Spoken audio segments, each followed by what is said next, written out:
दोस्तों, किसी ने बड़े कमाल की बात कही है कि अगर आप खुश रहेंगे तो खुशियां आपके पास आएंगे, अगर आप दुखी रहेंगे तो दुख आपके पास आएगा। यह प्रकृति का आकर्षण का नियम है। जैसे हम होते हैं वैसी ही चीजें आकर्षित करने लग जाते हैं। नमस्ते दोस्तों, मैं हूं गुलशन कुमार।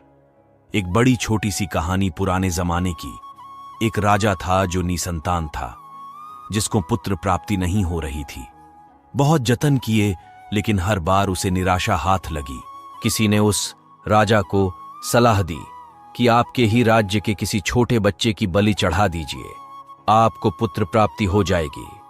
राजा को आइडिया बहुत पसंद आया। उसने कहा, बहुत बढ़िया, ऐसा ही कुछ कर लेते हैं, क्योंकि अब तक सब कुछ कर लिया, कुछ बात तो बनी नहीं। तो उसने मुनादी करवा दी, ढिंढोरा पिटवा दिया अपने राज्य में कि किसी भी परिवार से कोई भी अपने छोटे बच्चे को लाकर के राजा को दे दें, उसकी बलि चढ़ाई जाएगी। और जिस परिवार से बच्चा आएगा उस परिवार को बहुत पैसा, बहुत इनाम राजा साहब की तरफ से दिया जाएगा। उस राज्य में एक गरीब परिवार रहता था।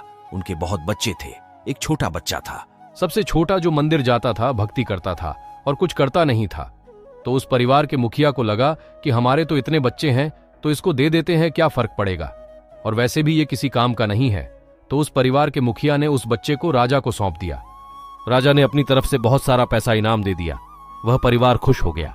अब वो तिथि आई, वो तारीख आई जिस दिन बलि चढ़ानी थी। राजा के मंत्रियों ने, सलाहकारों ने सारी तैयारी करवा ली।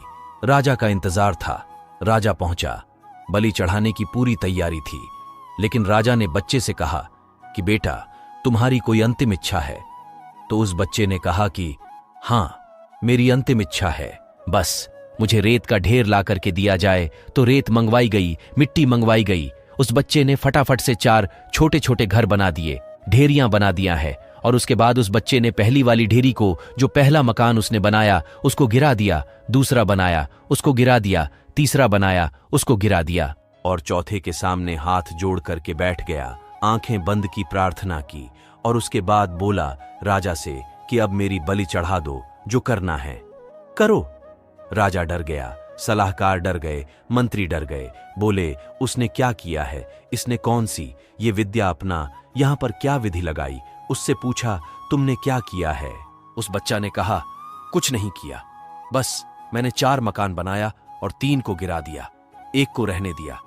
राजा ने पूछा, तुम क्या चाहते हो? मेरा सर्वनाश हो जाए? तुम ये चाह रहे हो कि तुम्हारी बलि के बाद मैं भी खत्म हो जाऊं?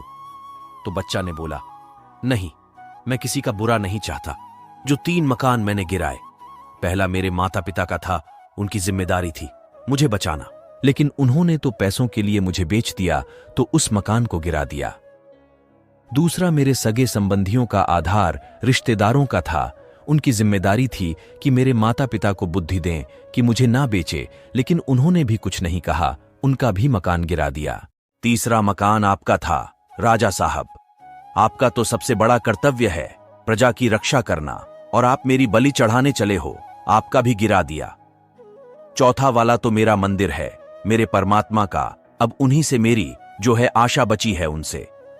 मैंने कहा कि अब जो होगा आप देख लेना, मैं आपकी शरण में हूं। राजा की आंखें खुल गईं। उसे ये रियलाइज हुआ, महसूस हुआ कि कहीं ऐसा ना हो कि मैं कोई बहुत बड़ा गलती ना कर लूं। राजा को समझ आई और उस बच्चा को छोड़ दिया। ये कहानी हमें सिखाती है कि बिना किसी कारण जाने किसी निर्दोष की कोई क्षति मत करना, किसी को कोई सजा मत देना। दोस्तों, अगर वीडियो अच्छी लगी तो वीडियो को लाइक करें और चैनल को सब्सक्राइब करें। धन्यवाद।